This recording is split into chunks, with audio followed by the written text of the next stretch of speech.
I actually grew up in the sunny state of Florida in a monolingual family. So how did I get to there? You have a lot of languages, I'm sure many of you know, then the cognate languages come very quickly. So what's the most important factor? I would say that it is passion. And not just for language, but also for culture. When I was about 6 years old, I can remember listening to shortwave radio. It actually looked like this, okay? I was born in 1956, all right? So this is a radio from the early 60s. And I would just tune into all these different languages, and it was fantastic. It was like music to my ears. Of course, I didn't understand what they were saying. I just liked the melody. I wanted to know what they were saying. It was exotic. It was one of the main motivations. That you do not need to grow up in a multilingual family to become a polyglot. Actually, many people who speak 3 or 4 languages by circumstance, depending on the country they live in, it happens a lot in Europe and Africa and Asia, etc. They often don't bother to learn any other language. So listening to the radio, all these languages, and then when we moved to South Florida, I was surrounded by a lot of Cubans. Since that time, I left the States at age 18.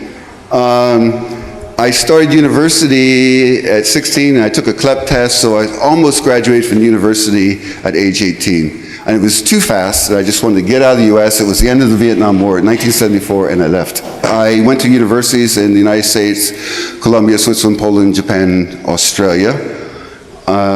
So I studied Slavic literature in Poland, Chinese literature in Japan, Latin American literature in Colombia, and Australia. I have a PhD in cross-cultural management. China, Taiwan, and Thailand was for teaching MBA courses, EMBA courses. Here, go back to age 18. This is where I was, in Bogota. And I started studying Portuguese, French, and German in Spanish. Studying a foreign language, in a foreign language, one, helps you learn the language of instruction better, in this case Spanish. Prevents translating into your mother tongue, rather I would think in Spanish, especially if it's cognate language for studying Spanish and Portuguese and French. It's more stimulating, I think. And it naturally leads to a comparative perspective of vocabulary and grammar. The next point, somebody might see this and say, okay, well, can we study multiple languages at one time? It requires discipline concerning how much time you allot to each language, where you're going with it. And it's something you get better at with practice when you do it repeatedly over the years. So I've done it for 42 years now. From a cognitive perspective, it strengthens your executive function, such as working memory, perception, and attentional and inhibitory control. So inhibitory control means preventing another language from influencing. If I'm speaking Portuguese, so I don't speak Portuñol. The next point is, when I was in Colombia, my first experience is I made a great effort to speak like a Colombian. What's hard for me is because I was already speaking Cuban Spanish, so I had to change it to Colombian Spanish. And so what happened is that really affected my accent in English. And ever since then, I struggle with languages affecting the way I speak English. I'm trying really hard right now to sound like an American. Am I doing okay? Yes, all right, yeah, all right. I found this effect is between only foreign languages and English, never between other foreign languages. If you're trying to sound like a native, then you really have to sort of push aside, not totally reject, push aside the strongest cultural linguistic identity you have, and then it's a struggle sometimes to bring it back. Anyway, I took a 6-month trip around South America, and I tried to learn all the local varieties of Spanish. The most interesting was Porteño. I don't know if you've ever heard Porteño. It's like Italian. And reading the literature in every country, and this is what I fell in love with. All the works of Jorge Amado, and I fell in love with this music. So far as music, it's played a big role. I left out English here, so the size tells you what music I listen to most. I really love Greek music.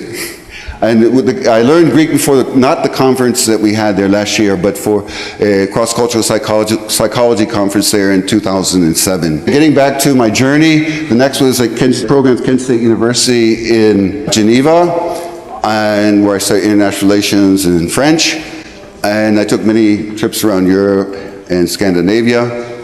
Now, I don't want to insult anybody here, so please don't take this wrong way, but this first time I felt a conflict in relation to feelings I have towards the language I speak, because many people said, how beautiful French is, but I prefer Brazilian Portuguese, Spanish, and Italian, and French down there, okay? Well, it's my personal preference. I found that imitating the facial expressions and body language helps you speak more like a native speaker. I've noticed this not just with myself, but with other people.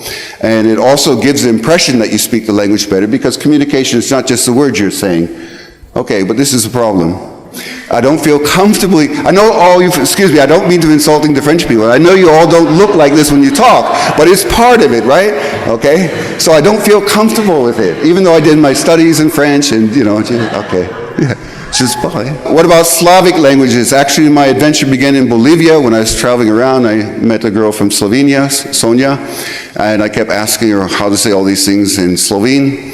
But after being in Switzerland, I took a bicycle trip for the summer through Yugoslavia, and I quickly realized it's better to learn Serbo-Croatian. So I also, during these years, I set a lot of large and small goals. So the large goal, as you can see, was to speak all the major languages of the world, which I defined as 50 million speakers. But the problem is population has grown a lot since the mid-70s, so it becomes more challenging. And also I got caught up in many much smaller languages along the way. Then I returned to Florida to graduate, but I actually had 240 credits to graduate because I studied elsewhere. You only need 120, but I had to be there to graduate for a couple semesters. So I went to Russian, Polish, Arabic, German, French, and I played soccer with the Iranians and learned some Farsi. Then I took a driving tour of Poland, Ukraine, Russia, and Belarus, and got to more expose those languages. That's why I looked like that age. Yeah, it just keeps getting worse. Okay, then 2 years at Adam Mickiewicz. It was just great. I had intensive courses in Polish. Then I rode around Eastern Europe and North Africa on a Czech bike, Czech, the Java. The 350, which I bought in Poland new for $300 in 1979. And I spent another $50 buying all the parts for it in case if something broke. Okay, there I also studied Japanese and Norwegian. In the summertime, I would work in Germany, Wendelstein and Kleinstadt by Nuremberg, and then went to Norway. Learning conditions for learning Polish were fantastic. No TV, no internet, no mobile phones back then. All you needed some bread, smallets, and vodka, yeah? And so Poles love to philosophize. They, especially, age 19, 20, 21, 22, they'll spend hours and hours telling you about their views on everything in the world. Back then, I don't know now, but back then it was beautiful. Then I went through Thailand, Southeast Asia, and wound up in Japan.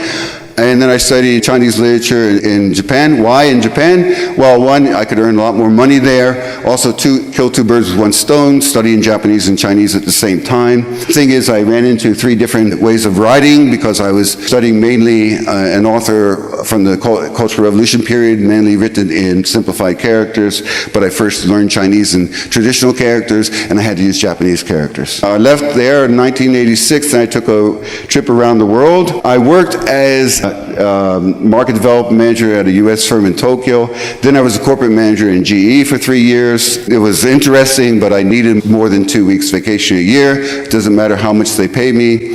It wasn't worth it. So last 26 years, I've been teaching management in Japan. Basically have to go to the university and teach less than 100 days a year. So that leaves 256 days to travel and to study, etc. If you're going to study a number of languages at one time, you need a lot of time. So, also my other point would be take advantage of every opportunity. For example, I learned Greek, spent 500 hours learning Greek before going to this conference, as I mentioned, and offer Afrikaans. I love Afrikaans, and I listen to a lot of Afrikaans music too. I think that's it. Please be sure to check out my website, polyglotdreams.com, where you can find my memoir, A Life in 30 Languages, in various languages, as well as language learning sets with dual language editions of the book. For example, English Russian or English Spanish, English Chinese, Spanish Portuguese, accompanied by audio editions that you can use to help you take your target languages to the highest level, as well as help you learn faster, even if you are still at lower intermediate levels. In my memoir, I share my experiences from the early 1970s of what it was like to become immersed in new languages and cultures around the world, from the depths of the Amazon to the heights of the Himalayas. Furthermore, I give you a lot of insights from my research in foreign language acquisition and cultural adaptation as a professor of cross-cultural management. Thank you for listening, and I look forward to seeing you in the next video.